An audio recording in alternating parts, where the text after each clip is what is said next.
Halo semuanya, kembali lagi di Repodcast ID bersama gue Dimas Afif Mahdian dan selamat datang di konten referensi buku bagus. Semoga kalian semua dalam keadaan sehat walafiat dimanapun kalian berada. Dan pada kesempatan kali ini kita bakal ngebahas buku apa nih Kak Adit? The Tipping Point. The Tipping Point karya dari Malcolm Gladwell. Hmm. Oh ya, dan sebelumnya buat teman-teman yang nggak tahu Kadit, kalian bisa lihat video sebelumnya tentang review-review buku yang tentang cara berbicara pada setiap situasi yang sulit dan buku Ayo Tebak. Kalian bisa cek sendiri ya. Oke, jadi Kadit, buku ini tuh buku apa sih? The Tipping Point ini? The Tipping Point ini membahas bagaimana sebuah hal yang kecil itu bisa berpengaruh pada masyarakat, banyak hal. Jadi hal yang kecil bisa berpengaruh pada masyarakat luas gitu. Itu secara garis besar The Tipping Point. Buku ini juga sempat booming ya pada saat waktu penerbitan. Ya, ini terbitan baru ya, cover terbitan baru. Yang lama warnanya putih.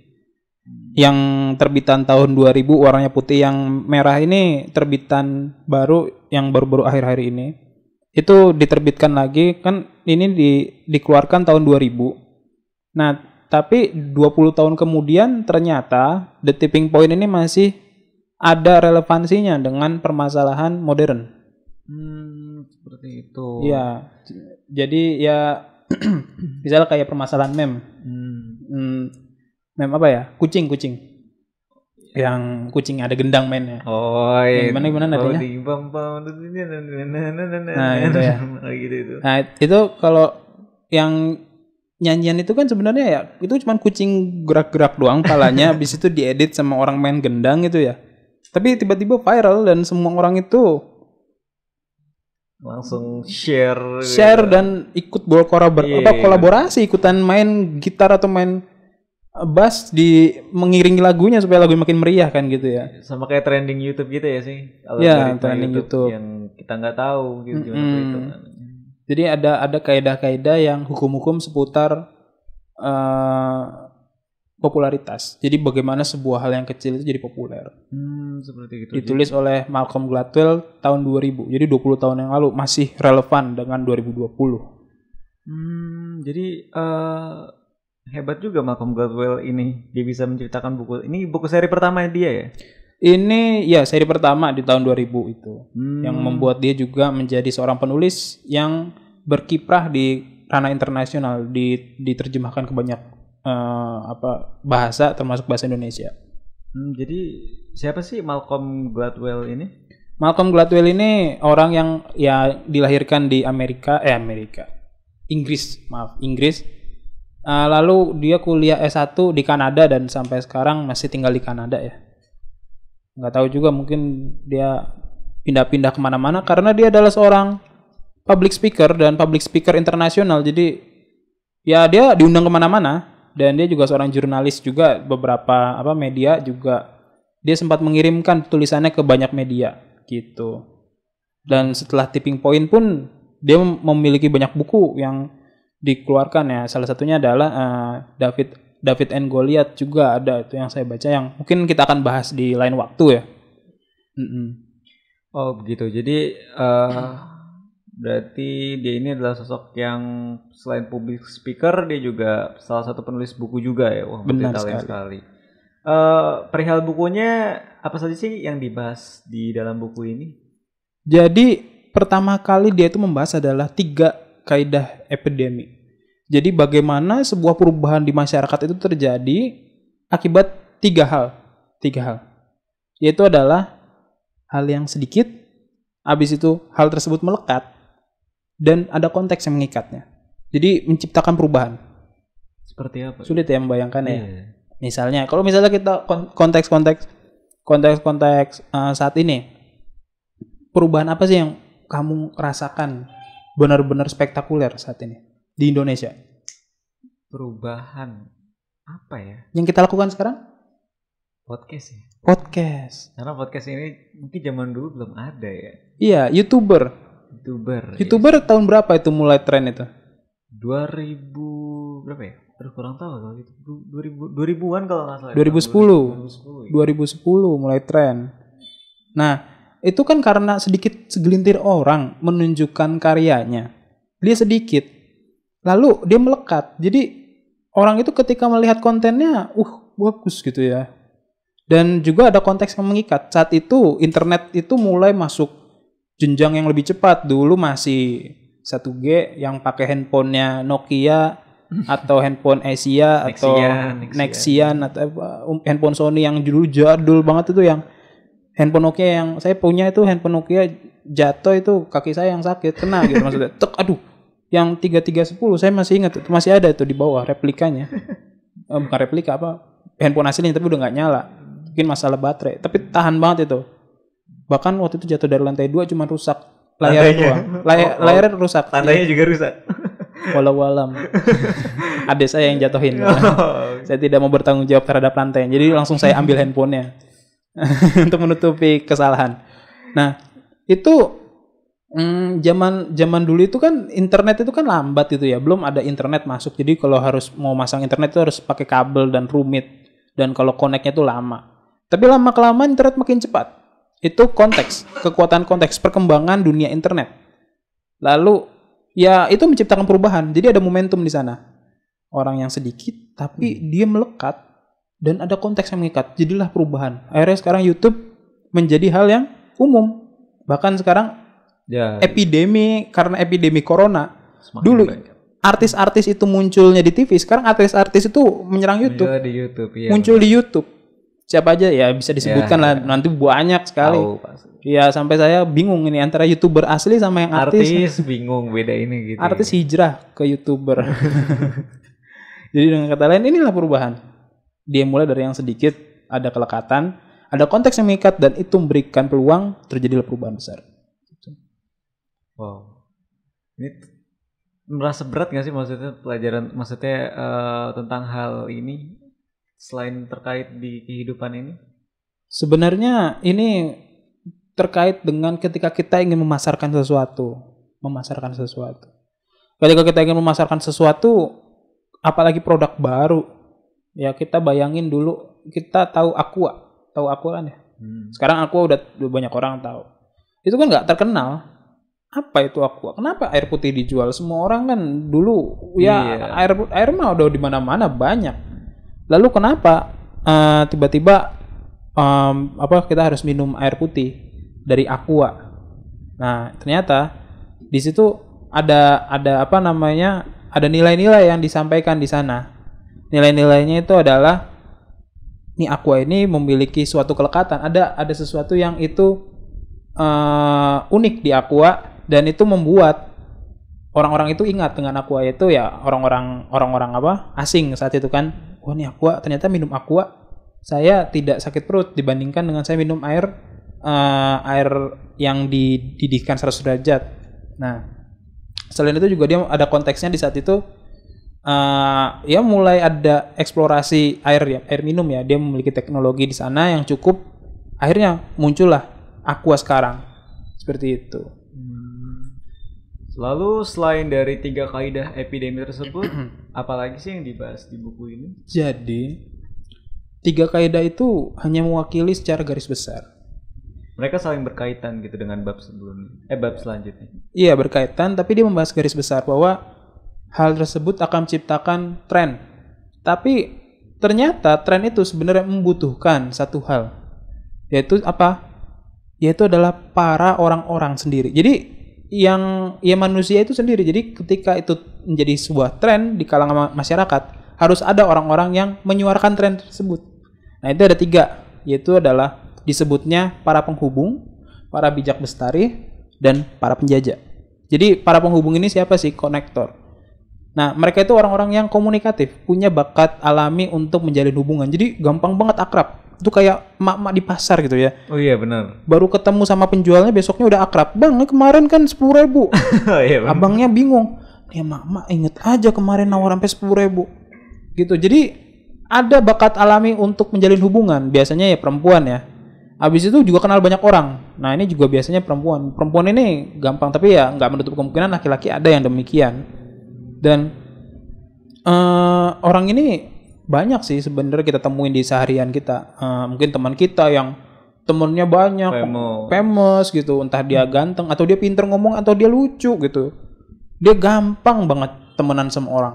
Biasanya teman saya dulu ada yang ya dia agak gemuk tapi lucu gitu ya. Nah, dia ngelucu. Jadi semua orang nempel sama dia karena dia open minded, lucu dan orangnya kalem, jadinya diajak bercanda ya oke-oke aja gitu ya. Nah ini mereka para penghubung. Lewat mereka, tren itu bisa masuk. Misalnya gini, misalnya mereka pakai baju, pakai jaket, misalnya pakai hoodie gitu. Mereka pakai hoodie. Nah karena dia banyak ketemu sama banyak orang, ya udah, keren dia ya. Oh iya benar-benar. Pakai hoodie keren ya. Mulai lah tren orang-orang pakai hoodie. Iya nggak? Habis itu mungkin ada juga main game gitu. Dulu juga main game waktu main game online tuh yang masih zamannya Mobile Legends itu loh. Iya, main Mobile Legends itu juga saya juga tahu Mobile Legends itu dari teman saya. Jadi saya teman saya yang biasanya ngobrol sama saya tiba-tiba dia ngeluarin handphone lagi ngobrol-ngobrol ngeluarin handphone buka Mobile Legends. Habis itu Clash of COC. Iya, Clash of Clan juga itu sebelum Mobile Legends juga Clash of Clan ya. Gue SMP dulu. Itu kan bikin base gitu ya. Dia bilang, "Oh, ini gue lagi ini. Oh, ada yang nyerang base gue gitu." Saya nggak ngerti itu. Ini apaan? Dulu handphone saya belum bisa spek masang COC gitu ya. Sekarang udah bisa spek masang COC, gamenya udah nggak ada yang mainin gitu, sedih banget. Ada sih yang mainin cuman dikit. Teman-teman saya udah nggak pada mainin COC lagi. Sekarang mainin game yang lebih high end lagi. Saya sedih di sana, selalu tertinggal. Tapi nggak kenapa. Tapi saya di situ melihat bahwa teman-teman saya yang ngetren ini, dia tuh ketika bermain sesuatu, dia menular kepada orang lain. Ada tren yang itu akhirnya ditiru. Entah main game, entah gaya berpakaian, entah omongan. Siap. Iya benar-benar. Siap. Jadi tren begitu ya. Saya juga kaget anak kecil gitu ngobrol sama temennya teriak siap itu omongan siapa itu. Saya cari itu di Google, oh ini dia orangnya. Atau kayak yang zaman dulu yang kata bukan lu gitu kalau bermain bocah. Iya itu masih bocah juga anak SD itu kocak itu juga dari omong mulut ke mulut kan. Iya. Temen yang paling bandel yang biasanya jahil ngelakuin hal itu ke semua orang, akhirnya semua orang ikutan. Nah ini disebutnya the connector. Mereka orang-orang yang famous, mereka yang mempengaruhi banyak orang. Artinya orang ini punya sisi yang menonjol ya di antara lingkungan mereka itu atau ya, komunikatif kita nyebutnya. Komunikatif. Ya? Ini kalau punya temen, ini kalau misalnya kamu nih pengen jualan ini sebenarnya the tipping point ini cocok untuk teman-teman yang jualan barang. Punya barang pengen dijual, bingung. Ya udah, misalnya masker gitu, pengen jualan masker, aduh gimana ya cara masarinnya? Suruh temen yang paling famous pakai masker itu.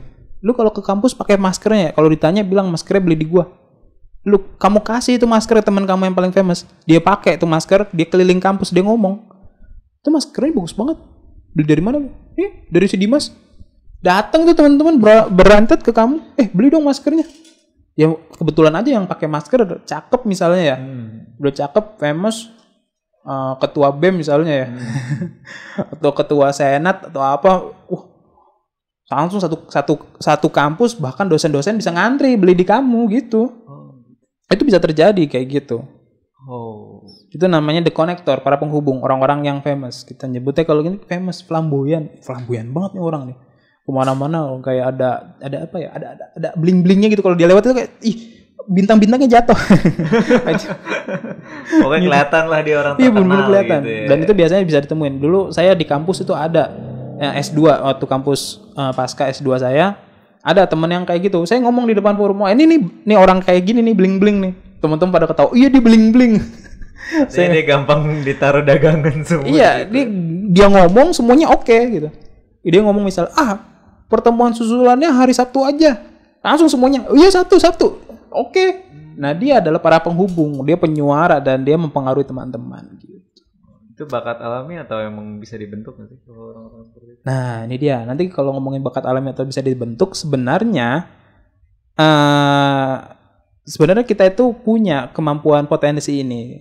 Tapi nanti kita bahas setelah kita membahas yang Bestari dan para penjajah. Gitu. Oke. Berarti kita lanjut ke Bijak Bestari. Bijak Bestari itu? Bijak Bestari itu adalah orang-orang yang mereka yang memiliki suatu pengetahuan. Guru, dosen, guru, mahaguru, ustadz, kiai, siapa lagi? Ilmuwan, dokter, siapa lagi? Pokoknya orang yang ahli. Dan biasanya mereka itu memang menjadi rujukan banyak orang ketika lagi membutuhkan sesuatu. Misalnya kamu sakit, ke dokter. Dan kalau kata dokter, kamu sakit DBD, kamu ngeritisin. Dokter sok tahu banget. Enggak kan pasti. Mungkin juga sih kayak gitu. Enggak kan? Terus. Bahkan kalau dokter bilang, kamu supaya cepat sembuh DBD-nya, kamu makan ini makan buah jambu biji ya? Jambu biji. Iya. Nah, itu ketika dokter ngomong kayak gitu, kamu kan akhirnya terpatri dalam hati. Oh, nih dokter ngomongnya kayak gitu. Nah, besoknya teman kamu DBD. Langsung jambu ini aja nih. Inisiatif pergi ke tukang buah beli tuh buah, habis itu datang ke ngejenguk dia. Nih kata dokter gue dulu. Iya, bener. Makan ginian lu biar cepet sembuh gitu. Itu gara-gara siapa? Dokter kan? Nah, dokter ternyata bisa memunculkan tren kesehatan. Gitu. Jadi seperti kayak sehari-hari kita aja ya? Iya, misalnya tanpa sadar gitu. Pak Kiai, misalnya di daerah kita ada Pak Kiai atau Ustadz gitu. Pakai baju gamis. Parfumnya khas banget gitu. Akhirnya kita penasaran kan, aku pengen kayak Pak Kiai itu, keren itu kalau Jumatan ya, pakai baju gamis baunya harum. Iya, akhirnya kamu pergi tuh ke mana? Ke Pasar Senen atau ke Tanah Abang nyari gamis yang sama. Habis itu belum cukup gamis. Nyari parfum yang sama kecondet. Pecinya, setelan rambut. Iya. Pakai apa? Pakai shawl kayak shawl gitu. Pakai kalau ini pakai ininya, sorban, pakai bahkan sampai niruin sajadahnya. Sajadahnya tuh warna hijau, keren banget. Wah, akhirnya sampai nyari tuh warna hijau tuh yang kayak apa gitu. Ya, bener. Nah, jadi itu para bijak bestari. Dan orang-orang bijak ini sebenarnya mereka itu adalah orang yang secara sukarela memberikan pengetahuan. Misalnya Pak Kiai ditanya, Pak, hukumnya menggunakan harum-haruman ke masjid apa, Pak? Lah, Pak Kiai kan gak nuntut bayaran. Kamu kalau mau saya kasih tahu, kasih dulu saya uang. Kan gak ngomong kayak gitu. Pak Kiai akan menyampaikan secara sukarela. Nah, mereka para bijak. Mereka adalah orang-orang yang berani menyampaikan informasi tanpa menuntut biaya. Gratis, free.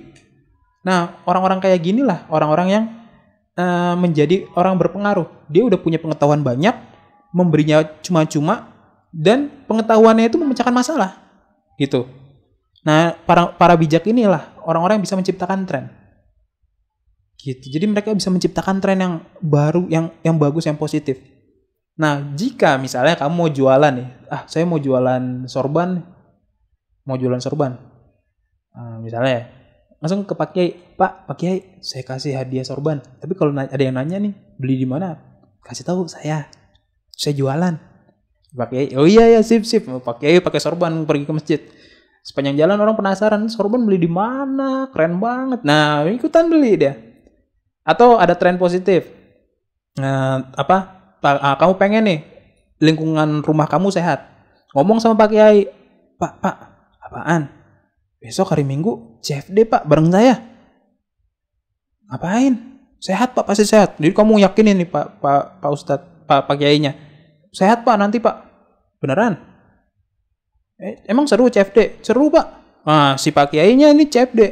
Nah, CFD dan si Pak Kiai merasa, ternyata CFD itu badan saya bugar gitu. Habis itu pas besok-besoknya lagi dia CFD ditanyain. Pas dia lagi kajian ditanyain, Pak Kiai kok kalau ngisi kajian tetap bugar sih Pak? Oh iya, saya sering CFD kalau hari Minggu itu. Saya dikasih tahu si Dimas. Abis CFD tuh, saya keringetan. Tapi hari Seninnya, saya energik saya. Saya tuh sholat subuh biasanya agak jalan ke masjid agak lemes. Tapi pas abis CFD tuh, pas jalan ke masjid itu saya semangat. Besoknya tuh Baru ngikutin tren itu. Jalan penuh itu. Bener. Sama orang CFD. Nah, jadi para bijak besar ini ketika dia mendapatkan manfaat, mendapatkan hal yang positif dalam dirinya dan dia merasa bahwa ini adalah hal yang patut dibagikan, dia akan bagikan pada teman-temannya. Dia membagikan secara gratis. Nah, ini salah satu juga untuk menciptakan tren. Gitu. Untuk para bijak bestari dan para penghubung, lalu kemudian para penjajah. Nah, para penjajah. Nih para penjajah ini kayak sales. Memang dia targetnya itu adalah menyampaikan supaya orang-orang itu ikut gitu. Jadi kalau yang pertama itu yang flamboyan ya, dia nggak bermaksud mengajak, tapi dia memang menunjukkan dirinya ngikut kayak gitu loh. Jadi orang ikut. Yang kedua ya dia bijak, dia itu melihat bahwa ini pemecahan masalah. Nah yang ketiga, dia memang tujuannya untuk memasarkan. Dia memang ingin menyampaikan bahwa ini yang bagus kayak gini, ini yang bagus. Nah itu yang ketiga. Nah yang ketiga ini biasanya memang ya kayak sales ya. Jadi kayak misalnya ada masalah kesehatan. Ibu-ibu biasanya kalau misalnya masak di rumah, masakannya itu kurang enak. Nah ini dia sales. Bu, misalnya dia sesama ibu-ibu, Bu, misalnya mamanya Dimas, nih pakai ini aja nih, bumbu ini aja nih pasti enak. Beneran? Iya, murah kok. Beli di saya ntar murah. Nah dia memberikan pemecahan tapi dia jualan gitu. Iya, nah tapi bayangin kalau ini bukan satu orang, tapi ini banyak puluhan orang, itu barang itu kejual gitu. Jadi dengan kata lain ini yaitu kalau di hukum dagang ya, tapi kalau di hukum sosial biasanya ada mungkin pergerakan save earth gitu. Ya. Lindungi bumi. Nah, itu bisa nanti satu orang dia tuh ngerasa, ini penting nih. Akhirnya di Instagramnya, di statusnya di save earth. Ada orang buang sampah di videoin. Mereka tidak mendukung pengentasan global warming. Ini mereka bikin kita menjadi ini bumi tercemar. Nah, nanti dari 3 orang ini kamu cocoknya di mana? Misalnya kalau bijak bestari atau orang bijak itu pasti butuh ilmu. Kalau ilmu belum cukup berarti belum bisa memberikan pengaruh lewat sisi bijaknya itu. Atau kalau misalnya kamu kurang menarik perhatian, ya berarti kamu belum bisa menjadi seorang yang trendsetter gitu, penghubung. Ya mungkin bisa yang ketiga, jadi sales. Jadi kamu yang datang ke tiap orang untuk mempengaruhi, menyetujui ide kamu. Nah ini ngikuti 3. Nah kalau saya secara personal saya pakai yang bijak bestari. Soalnya banyak orang yang datang ke saya untuk nanya, Kak Adit kalau ini kayak gimana pemecahannya? Ya, saya jawab kayak gini. Ya saya nggak nuntut apapun. Yang penting kalau dia ngejalanin ya alhamdulillah. Kalau nggak ngejalanin ya udah terserah dia kan gitu. Tapi akhirnya biasanya dijalanin dan itu menjadi sebuah ya tren tersendiri. Misalnya ya kayak pemecahan masalah tertentu lah. Misalnya masalah kesehatan dan sebagainya, saya kasih tahu kayak gini aja gitu. Nah mereka ngikutin gitu. Keren juga. Jadi 3 kategori orang ini termasuk dari orang-orang yang bisa ngebangun tren itu sendiri. Iya benar sekali. Lalu kemudian apa aja selanjutnya apa nih ada di buku ini? Jadi 3 orang ini itu mengikuti suatu hukum namanya hukum kelekatan. Mereka bisa menciptakan kelekatan suatu konsep, entah konsep kesehatan, konsep produk, atau konsep apapun. Nah, kenapa bisa melekat? Karena ada pengulangan. Bisa kamu ngeliat Pak Kiai, tiap hari kok CFD, besoknya CFD, tiap minggu CFD gitu, minggu berikutnya CFD, kok dilihatnya Pak Kiai CFD terus, ada yang ikut. Atau ada teman kamu yang flamboyan itu terkenal maksudnya. Nih dia pakai topi mulu dan pakai topi itu keren. Akhirnya kan kamu ikut pakai topi gitu. Itu yang pertama pengulangan. Habis itu penekanan. Jadi munculnya sebentar cuman terasa sangat dalam. Jadi kamu mungkin ngobrol sebentar sama seseorang. Misalnya kamu ngomongin masalah kesehatan. Kenapa ya? Kalau misalnya gue jalan lari itu nggak kuat kalau lari 100 meter.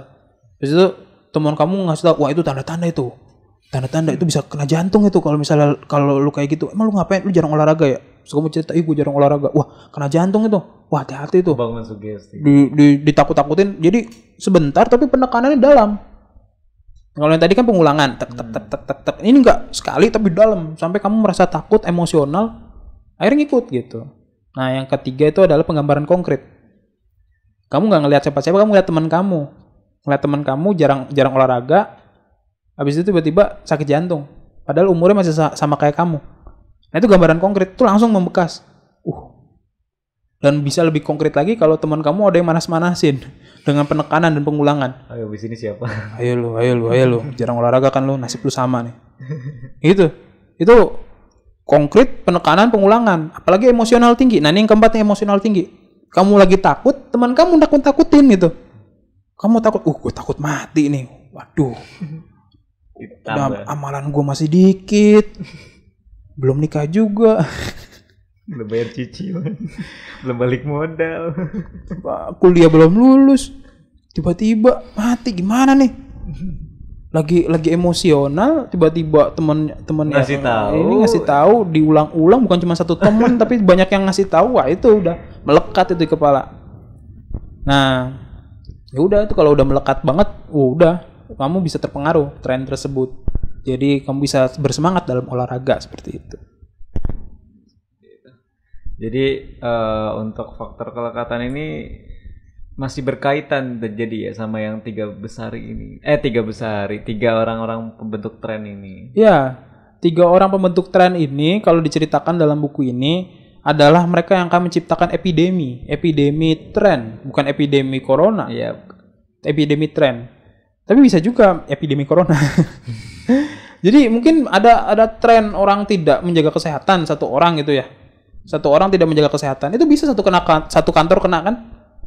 Jadi ada, makanya gini, kita kasih tahu aja. Masker misalnya. Kenapa kok saya nggak pakai masker, kan saya sendirian. Tapi kenapa ya yang lain kan masih pada pakai masker? Saya doang yang nggak pakai masker, kan nggak ada masalah gitu ya. Tapi kenapa saya tiba-tiba didatengin, kamu harus pakai masker kalau nggak?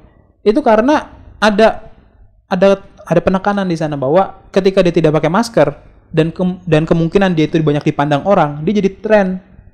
Dia nggak pakai masker, didiemin. Gue nggak pakai juga lah, ribet banget gue nyari masker, nyuci, kadang-kadang ketelisut, keselip di cucian, nyari masker, teriak-teriak, belum masker gue jebol kan gitu ya, belum digosok juga. Nah, ngelihat ada orang nggak pakai masker dibiarin, dia bisa ngikut karena dia ngeliat itu kayak tren. Wah, kayaknya orang ini udah nih kagak peduli lagi sama social distancing, sama menggunakan masker dan cuci tangan. Akhirnya apa? Dia nggak pakai masker, nggak cuci tangan, ya udah dia kena corona, terjangkit. Makanya kita itu harus menghindari kayak gitu tren yang buruk. Sebenarnya ini kan tren positif yang tadi saya ceritain, tapi ada tren yang buruk. Ya, seperti hal yang tadi. Seperti itu penyebaran. Makanya kenapa kok jadi ya dimaklumi ada beberapa orang yang benar-benar oknum di pemerintahan yang benar-benar sangat tegas. Itu dimaklumi karena orang oknum pemerintah itu melihat, mungkin membaca juga buku The Tipping Point ini, bahwa satu orang yang tidak menggunakan masker itu bisa mengawali 2 orang atau 3 orang atau bahkan 10 orang berikutnya yang tidak menggunakan masker. Jadi tren. Jadi satu orang yang memulai tren tersebut, dia itu sendirian, dia itu apalagi terkenal dan apalagi dia kok kategori 3 orang tadi ya. Iya, kategori 3 orang lagi. Ya, bisa jadi tren yang negatif jadi. Tren negatif, dan ini harus kita khawatirkan gitu. Ini baru ngomongin corona, belum nanti kalau ngomongin yang hal-hal yang lain, misalnya membuang sampah sembarangan. Orang buang sampah, ikutan buang sampah itu kan juga berbahaya. Dia buang sampah di kereta, aku juga buang sampah. Diceritakan di buku ini ada yang namanya vandalisme. Vandalisme itu kayak nyoret-nyoret gitu ya. Itu kalau dibiarin, ada nyoret nih kereta kita biasanya udah bagus-bagus tuh. Komuter udah bagus banget. Tapi kan kadang-kadang ada yang nyoret gitu ya. Itu kalau dibiarin tuh, coretannya nambah besoknya. Misalnya si Dimas nulis namanya di kereta, Dimas. Lah, gua ngelihat, famous banget Dimas. Jabodetabek tuh kereta muter. Dia terkenal sepanjang Bogor Jakarta. Ya saya di sampingnya gue nulis Adit. Besoknya ada lagi. Wah, ini kok ada Dimas, ada Adit. Habis itu ada teman saya misalnya namanya si Amri. Amri nulis, Amri. Besoknya itu gerbong itu. Kamu misalnya nggak mau kalah, masa mereka ngikutin gua, aku tulis lagi Dimas. Akhirnya semua nama itu ditulis di gerbong kereta, habis gerbong kereta kita, nama semua. Habis itu hancur itu akhirnya kan pemandangannya nggak enak. Jadi satu sikap negatif itu bisa menular. Hukum investasinya seperti jadi seperti epidemi, satu yang negatif bisa menular. Sama seperti satu hal positif bisa menular. Nah, insya Allah ya reaksi ID ini dengan membuat tren resensi buku ini memulai suatu hal yang positif. Jadi kita mulai tren membaca buku, ya semoga tren ini bisa melahirkan tren-tren berikutnya gitu ya. Banyak yang baca buku gitu. Bukan tren negatif. Membakar buku kan ada yang orang-orang yang udahlah nggak usah baca buku. Padahal buku-buku sekarang itu bagus dan itu bisa mengubah hidup kita gitu. Kalau tren sederhananya ya mungkin zaman dulu kali kita waktu SD coret-coretan meja. Pernah nggak sih ngelakuin kayak Nah itu kayak gitu. Coret-coretan meja itu legend itu ya.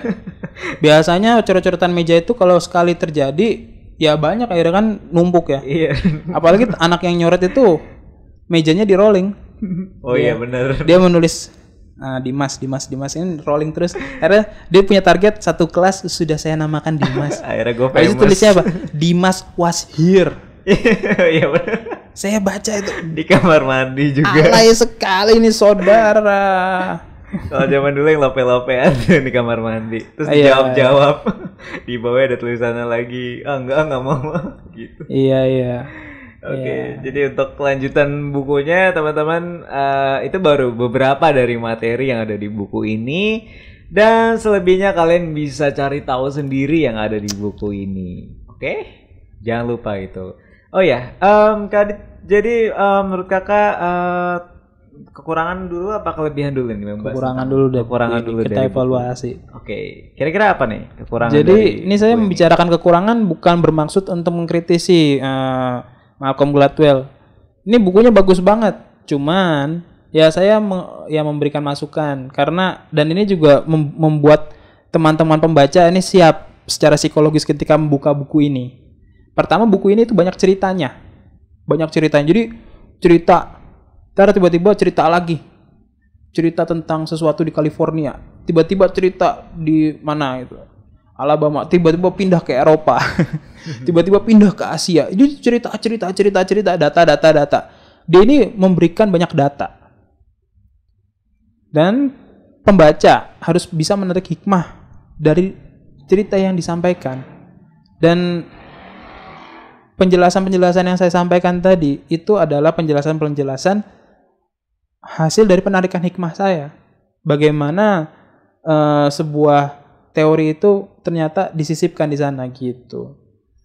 Dan tiap kali antar bab itu tidak berhubungan karena kelihatannya nggak berhubungan, padahal dia berhubungan secara garis besar. Cuman kelihatannya nggak berhubungan. Nah ini di sini harus ada kepekaan pembaca untuk bisa mengidentifikasi apa hubungan antar bab gitu. Seperti itu. Jadi, wow. Jadi di tiap buku masuk dari kekurangan ini ya adalah untuk evaluasi untuk dan kesiapan psikologis. Nah untuk kelebihannya? Nah ini dia. Ini buku ini bagus banget karena banyak data yang disampaikan. Dia itu menyajikan informasi baru. Dia itu membuka cakrawala kita. Bukan hanya sebuah fenomena di Indonesia, tapi juga memberikan kita informasi fenomena di Amerika, di Eropa dan lain sebagainya. Jadi kita punya banyak informasi fenomena yang bisa memberikan kita panduan untuk mengambil keputusan. Dan dia bukan hanya menyajikan informasi yang baru, dia memberikan perspektif yang baru. Perspektif inilah yang memberikan suatu hal yang ternyata bisa ya kayak gitu ya. Saya juga pas baca buku ternyata orang jenis ini bisa memberikan pengaruh ya. Ternyata cara memberikan pengaruh kayak gini ya. Ternyata tren itu terciptanya seperti ini ya. Nah, itu dia mengungkap sebuah teori dalam suatu tulisan itu. Biasanya dia itu mengambilnya dari jurnal-jurnal yang dia baca dan dia bukukan. Tapi di sini saya menekankan bahwa ini menawarkan hal yang baru. Dan hal yang baru ini sangat berharga. Terutama bagi teman-teman yang mau menggeluti dunia bisnis pemasaran. Ataupun dunia sosial pemasaran. Jadi pemasaran sosial. Ya lembaga dakwah ya. Ini juga bisa menggunakan informasi di sini bagaimana menciptakan tren positif, tren suatu hal yang baru yang itu menjadi sebuah hal yang bisa memperbaiki taraf hidup masyarakat seperti itu, saudara. Kemudian ada lagi tentang kelebihannya dari buku ini? Sebenarnya masih banyak, cuman akan terungkap ketika Anda membacanya. Karena tujuan saya menyampaikan kelebihan dan kekurangan tidak lain untuk mendorong teman-teman untuk membaca buku ini. Kalau teman-teman ingin menjadi orang yang mampu mengontrol tren, mampu menciptakan tren, berarti teman-teman harus baca buku ini. Karena buku ini membicarakan bagaimana tren itu terjadi dan bagaimana tren itu bisa tercipta. Seperti itu. Ada nggak sih part dari buku ini yang menurut lo tuh menarik? Ada yang menarik dari buku ini? Hampir semuanya menarik. Kalau misalnya kita membaca bukunya dengan santai ya, jangan terburu-buru. Semuanya itu menarik karena ketika kita membaca lalu kita hayatin. Ada benernya juga. Oh ya ini pernah kok gue lakuin, pernah gue ngalamin di Indonesia gitu. Bukan cuma terjadi di luar negeri, tapi di Indonesia juga pernah terjadi dan hal tersebut terjadi di sekitar kita sebenarnya. Jadi hampir semua part dalam buku ini tuh menarik. Dan juga buku ini bagus. Coba saya ambil ya. Nah ini buku ini secara kertas ini lumayan bagus. Jilitannya juga bagus. Jadi kalaupun teman-teman ini mungkin ada yang naik kereta mungkin ya, atau naik busway dan ingin waktunya di kereta atau di busway itu aman daripada ngeluarin handphone takut dicopet, mendingan ngeluarin buku. Tenang. Tidak ada yang mencuri buku. Bener. Jarang orang mencuri buku. Tapi orang mencuri handphone. Untuk apa Anda mengeluarkan handphone di bus? Ya ngeluarin buku aja. Di Jepang itu tren ngeluarin buku. Kenapa? Buku nggak bakal dicuri. Dan bahkan di Iran itu ya. Ya, pernah dengar quotes. Ada quote yang bilang, kenapa Anda meninggalkan buku? Karena seorang berilmu tidak akan mencuri buku. Jadi dengan kata lain apa? Ya ini bisa dibawa ke bus, di busway, bisa di kereta KRL atau lagi di Grab car atau di Gojek. Dulu saya naik ojek tuh saya baca buku di ojek, malah teman saya bengong ngeliatin, lu ngapain baca buku naik sambil dibonceng? Daripada gue bengong ngeliatin jalan, kesurupan ntar gue. Bener. Nah jadi ya ini benar-benar buku yang compact dan saya jamin ini jilitannya juga lumayan kuat. Soalnya ini juga saya bawa-bawa kemana-mana. Bukunya masih kelihatan bagus kok. Dan ini udah dipinjem sama kamu juga minjem waktu itu ya? Udah dipinjem tapi bukunya masih bagus. Jadi memang lumayan kuat untuk dibawa kemana-mana. Memang didesain sekompak mungkin bisa dimasukkan ke dalam tas dengan lebih mudah. Jadinya teman-teman tidak ada alasan untuk tidak membaca buku. Tuh, karena dengan membaca buku kita juga dapat memperluas ilmu kita, memperluas wawasan kita. Jadi jika kamu tidak menemui buku yang enak dibaca, maka kamu membaca buku yang tidak tepat. Sekian dari kami. Terima kasih Kak Adit atas waktunya. Sama-sama. Mungkin di pertemuan nanti kita bisa bahas buku-buku yang lain. Ya, kita tunggu untuk teman-teman. Mungkin ada yang ide. Ada teman-teman ada yang mau endorse, mungkin ada yang mau menerbitin buku, mau kita bahas di sini, bisa nanti kita datangkan di sini untuk ngobrolin tentang bukunya. Ya kan Mas? Betul. Nanti akan dipandu oleh Dimas. Mantap dia mandu. Jadi buat kamu juga yang suka mungkin terhadap buku kalian atau pengen buku kalian itu pengen di endorse sama kita, pengen kita review, jangan lupa hubungi kita, oke? Dan terima kasih buat teman-teman. Terima kasih juga sekali lagi buat Kak Adit dan sampai jumpa.